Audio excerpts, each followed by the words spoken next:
Assalomu alaykum, kitobsevar kitobxonlar. Ohangaron shahar axborot kutubxona markazi sizlarga o'zbek xalqining sevimli shoirasi Zulfiya Isroilovaning hayoti va ijodi haqida qisqacha ma'lumot beramiz. Zulfiya Isroilova 1915-yil 1-mart kuni Toshkentning O'qchi mahallasida hunarmand ishchilar oilasida tavallud topgan. She'riga, so'zga, adabiyotga muhabbat unda bolaligida oilasidagi muhit sababli paydo bo'lgan bo'lsa ajab emas.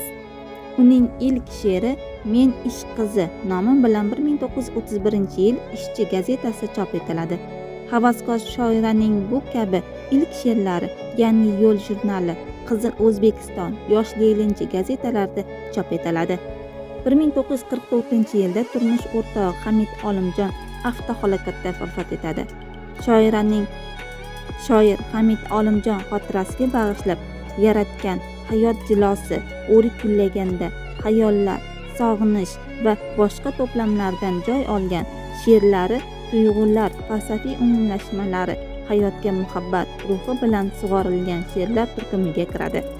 Zulfiyaning 1947-yilda yozilgan Bahor keldi seni so'roqlab she'rini insoniy muhabbatni haqqoniy tasvirlovchi badiiy, pishiq, ta'sir kuchi g'oyat o'tkir she'r bo'lib, bahor kechalarida lirik qahramonning bedor qalbini qiynayotgan hijron nidosidir.